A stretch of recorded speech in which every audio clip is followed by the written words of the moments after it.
Hi అండి అందరికీ. అందరూ ఎలా ఉన్నారు? బాగున్నారా? సో మేము మొన్న సండే స్కందగిరి అయితే వెళ్ళాము. ఇది మనకి సికింద్రాబాద్లో ఉంటుంది. ఇది సుబ్రహ్మణ్య స్వామి టెంపుల్ అనమాట. సో ఆ రోజు షష్ఠి ఉండడంతో స్పెషల్ అక్కడ అభిషేకాలు చేస్తూ ఉంటారు. ఎవ్రీ మంత్ షష్ఠికి అక్కడ పాలాభిషేకం అంటే అన్ని అభిషేకాలు అయితే చేస్తూ ఉంటారనమాట. సో నేను మా వారు ఫస్ట్ టైం అయితే వెళ్ళాము. మీకు ఇంకా డీటెయిల్డ్గా అసలు ఎంత కట్టాలి అభిషేకానికి, ఎలా ఉంటుంది, ఏ టైంకి వెళ్తే బాగుంటుంది, ఇవన్నీ నేను డీటెయిల్డ్గా లాంగ్ వీడియోలో అయితే పోస్ట్ చేశాను. సో ఖచ్చితంగా వెళ్ళి చెక్అవుట్ చేయండి.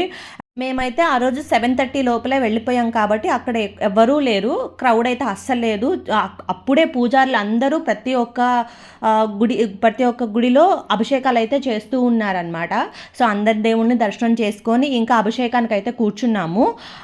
సుబ్రహ్మణ్య స్వామికి కూడా మెయిన్ గర్భగుడిలో అభిషేకం అయిపోయి అలంకరణ అంతా అయిపోయిన తర్వాత సుబ్రహ్మణ్య స్వామి టెంపుల్కి పక్కన అక్కడ అన్ని ఉత్సవ విగ్రహాలన్నీ పెట్టేసి అక్కడ మనకి అభిషేకం అనేది జరుగుతూ ఉంటుంది. చాలా అంటే చాలా బాగా చేశారు. 2 hours పట్టిందనమాట అభిషేకం అంతా కంప్లీట్ అవ్వడానికి.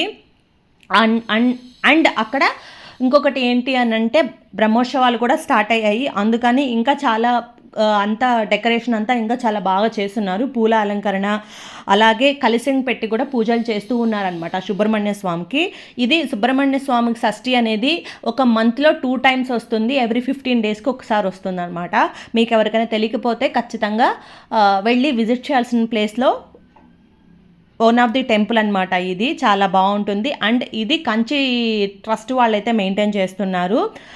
సో అలాగే మేమిద్దరం ఎలా ఉన్నామో కూడా కమెంట్ బాక్స్లో కమెంట్ చేయండి. ఐ హోప్ మీకు ఈ వీడియో నచ్చింది అనుకుంటున్నాను. ఈ వీడియోకి అయితే ఇంతే. మళ్ళీ మరొక మంచి వీడియోతో మీ ముందుకు వస్తాను. Until then bye guys, take care.